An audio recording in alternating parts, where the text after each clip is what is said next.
Kiza, jiandae Advocate Ole Keita, jiandae Mheshimiwa Mtenga. Mheshimiwa Naibu Spika, nakushukuru sana kunipa nafasi nami nichangie katika bajeti ya serikali. Na nipende kuanza kumshukuru sana Mheshimiwa Rais Samia Suluhu Hassan kwa kazi kubwa sana anayoifanya, kubwa sana ya kupigiwa mfano. Amevunja rekodi kama nitakavyoonyesha hapa kwenye maelezo yangu. Namshukuru na kumpongeza Mheshimiwa Waziri wa Fedha, Mheshimiwa Mwigulu Nchemba, Mheshimiwa Waziri wa Uwekezaji Kitila Mkumbo, Naibu Waziri na watumishi wote wa wizara hizo mbili kwa kazi nzuri safi kabisa. Pale Kagera namshukuru Mheshimiwa Mwenyekiti wa Chama cha Mapinduzi wa mkoa Nazir Karamagi kwa kusimamia vizuri ilani ya Chama cha Mapinduzi. Namshukuru Mheshimiwa Fatuma Mwasa mkuu wa mkoa kwa kusimamia vizuri utekelezaji wa ilani. Namshukuru Mheshimiwa Evarista Babiegea mwenyekiti wa CCM wa wilaya ya Bukoba vijijini, Mheshimiwa Erasto Sima mkuu wa wilaya ya Bukoba, Proskovia Jaka Mwambi asatawala wa wilaya, na Fatina Laai mkurugenzi wa maendeleo ya wilaya ya Bukoba vijijini. Tunafanya kazi kwa ushirikiano mkubwa na tunasonga mbele pamoja kwa ushirikiano mzuri sana. Tunashukuru sana wananchi wa Bukoba vijijini. Tunafanya kazi kwa ushirikiano mkubwa sana kwenye kazi zetu za kila siku za kuleta maendeleo Bukoba vijijini.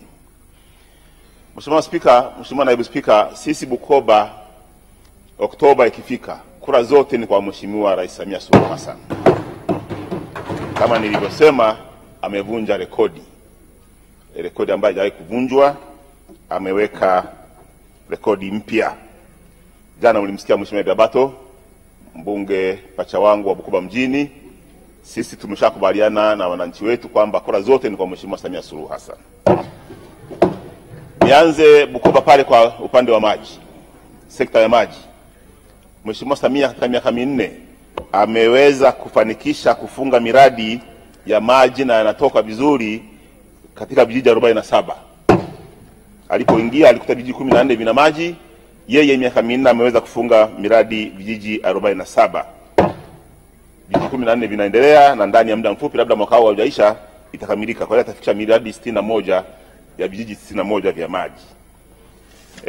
Kwenye umeme amefunga umeme vijiji vyote 94. Alipoingia alikuta vijiji 41 vina umeme. Leo vyote ameongeza 53, vyote 94 vina umeme. Katika miaka minne tu ameweza kutusaidia hadi leo tuna vitongoji 281, bado 234 ambavyo vina umeme kati ya vitongoji 515. Kwenye afya amekamilisha hospitali ya wilaya, ameiboresha, amejenga mawodi, idara mbalimbali zimeboreshwa, mitambo ipo pale, MRI, CT scan na nini ambayo haikuwepo.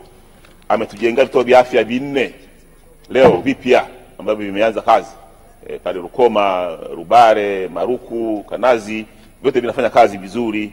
Ametujengea hospitali zahanati 7 ambazo nazo sasa hivi zinafanya kazi. Ametupatia ambulance nzuri mpya, Land Cruiser, zinafanya kazi vizuri sana. Waganga wapo, wauguzi, vifaa tiba, madawa vinapatikana bila shida yoyote.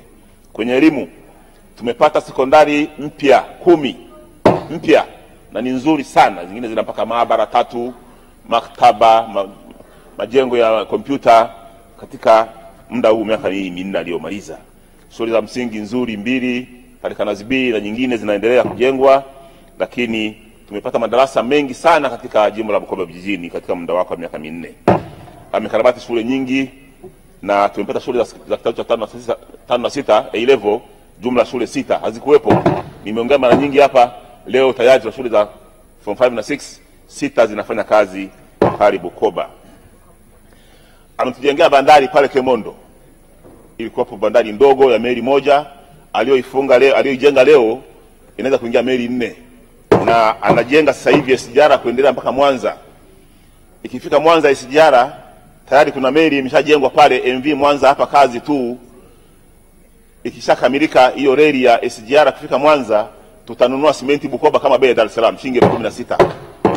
leo ni shilingi 25,000 kwa sababu unaenda kwa lori mifuko 400, gharama inakuwa ni kubwa.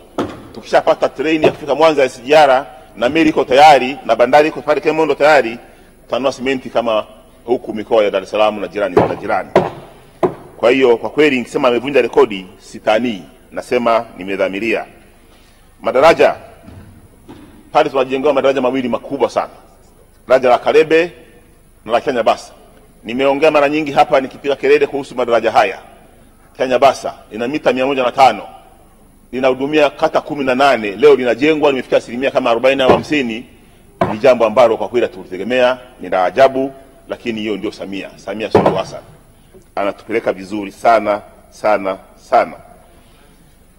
Kwa kweli nikisema amevunja rekodi, narudia, sio jambo dogo. Barabara kutoka Ketema kwenda Kanazi, Bwera hadi Katoro, ujenzi umeanza kwa kuanza na daraja la Kalebe. Ni jambo ambalo nimelisema sana hapa ndani, lakini leo tayari tunapiga hatua. Amesaidia kupandisha bei ya kahawa, nimesema hapa kwenye swali, kutoka shilingi 900 kwa kilo leo shilingi 5,100. Hii ni ajabu kubwa, na tunamshukuru sana Mheshimiwa Rais Samia Suluhu Hassan. VETA imekamilika pale Bukoba, chuo kizuri sana cha VETA cha hadhi ya kimataifa, chuo cha mkoa kiko pale Bukoba. Anatujengea chuo kikuu cha Dar es Salaam tawi la Bukoba, ujenzi umeendelea kwenye 50%. Haya ni mambo makubwa sana. Kuna maeneo Bukoba yakuwa na mtandao wa simu kama Igabiro na mengine. Leo wanaongea wakiwa nyumbani kwake, mtu amelala kitandani anaongea na simu yake, anaongea na mwanae Dar es Salaam na ndugu yake na nani, anatuma hela, anapokea pesa bila shida. Leo Rais Samia anafungua daraja la Busisi Kigongo pale Mwanza. Sisi ni wanufaika wakubwa.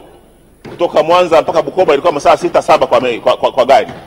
Leo itakuwa masaa 4-3 kwa sababu sio mbali, lakini ilikuwa tunakaa pale masaa kusubiri kivuko ambacho ilikuwa ni shida. Tunajenga uwanja wa ndege wa kimataifa pale Bukoba, Kiabajwa. Haya ni mambo makubwa. Nikisema amevunja rekodi, na nyie muelewe kwamba kwa kweli amevunja rekodi. Sasa Mheshimiwa Naibu Spika, tunapongeza, lakini sisi kazi yetu nyingine ni kushauri na kuiongeza serikali. Na ushauri mmoja hapa. Nimesema ameboresha afya, majenga mahospitali, zahanati, vituo vya afya. Sasa nina ushauri katika eneo hili. Unapokuwa na hospitali ni ya kutibu wagonjwa. Lakini tukifungua kila hospitali iwe na kituo cha kupima tiba kinga, kwamba idara hii maalum kwa chumba kimoja viwili kwa ajili mtu akienda pale apimwe, kuna daktari au na wauguzi anakupima, unajua kwamba huyu anasaidia kuugua ugonjwa huu, wanazuia. Kumtibu leo mgonjwa aliyeugua kansa ya tezi dume au kansa ya njia ya kizazi shilingi milioni 50, milioni 60. Lakini mkizuia huo ugonjwa shilingi 200,000, 300 tu anakuwa amezuia. Tunaokoa fedha za wagonjwa na ila serikali. Serikali ndio mwenye kutoa tiba, kutoa bima, na ndio nalipa hela ya bima. Kwa hiyo tukipunguza magonjwa haya kwa kuzuia, kwa kujua, tunaokoa hela ya serikali na ya wagonjwa. Na tunaokoa afya za wagonjwa nyingi sana. Nichangie pia kuhusu, tuna reli nzuri ya kisasa ya SGR ambayo sasa hivi inafanya kazi kutoka Dar es Salaam mpaka Dodoma. Pale Pugu paongezwe kama kituo cha Dar es Salaam. Inasimama ile treni ya kawaida, lakini express haisimami. Express yaani inasimame pale Dar es Salaam, ina vituo viwili express. Dar es Salaam yenyewe pale stesheni na Pugu. Hata kama ni express ile pale Pugu isimame. Watu wote ambao wanatoka Dar es Salaam kaskazini, Mbezi Ruisi, Mbezi Beach, Kunduchi, hata Mikocheni, Sinza, Tegeta, watapata faida pale baada ya kwenda pale stesheni ambako kunakuwa na foleni kubwa sana. Pale Pugu hiyo ni kituo cha pili cha Dar es Salaam hata kwa train ya express. Mheshimiwa Naibu Spika, nilikuwa na shida kwenye swala la ajira ya vijana. Swala la ajira ya vijana nilikuwa na tatizo kubwa sana. Lakini nimesoma ilani ya CCM ya mwaka huu. Malizia Mheshimiwa, dakika moja. Nimesoma ilani ya CCM ya mwaka 2025. Nimeridhika kwamba sisi tumejipanga kutatua tatizo la vijana kupata ajira. Kwa hiyo sina shida na hilo. Shida imekwisha, na hakika kwamba tatizo hili litatatuliwa. Mheshimiwa Naibu Spika, naunga mkono hoja. Asante Mheshimiwa Advocate Edward Ole Keita. Mheshimiwa